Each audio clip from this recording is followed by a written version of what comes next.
Bumisita si Peking Koreana sa isang pamilyang lubos na nangangailangan ng tulong, kung saan isang bata ang dumaranas ng malubhang uri ng diabetes. Ibinahagi ng vlogger ang mga relief goods at tulong pinansyal upang maibsan ang hirap na pinagdadaanan ng pamilya sa pagbili ng mga pangangailangang medikal at wastong pagkain para sa bata.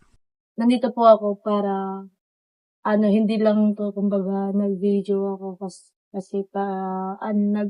nandito po ako para gusto ko pong tumulong.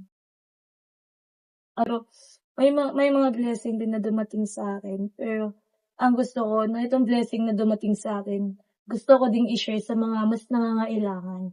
So, kaya ako nandito ngayon kasi nga, yun, may nakapagsabi sa akin, sa tita, kilala mo naman sa bata. So, sabi niya, walang-wala daw. Then, yung bata may sakit. So, sabi ko, sige, kung makapunta ako dyan, pwede natin puntahan. So, nandito ako ngayon pa.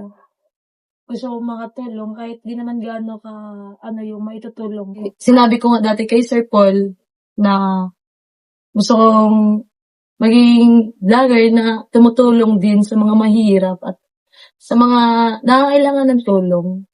At syempre, di ko kalimutan magpasalamat kay Sir Paul kasi nga, kung hindi dahil sa kanya, hindi ako matuto na pwede pala to ganito, kaya ko pala to.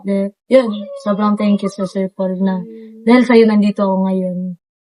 So, may konti akong grocery para sa inyo.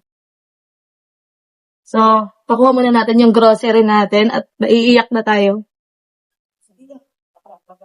Alam ko sa kang grocery. Yung bigas na nadala natin is white rice. Hindi po kasi natin alam na ang pinakakailangan pala ni Cyril is brown rice. Kasi yun yung kailangan niya na dapat kayo parang hindi kasi yung white rice kasi ng sugar, diba? Oo. Kasi sobrang bata pa ni Cyril. Tapos, oh my God, ganito na yung sakit na ganito sa kanya. Sobrang hirap.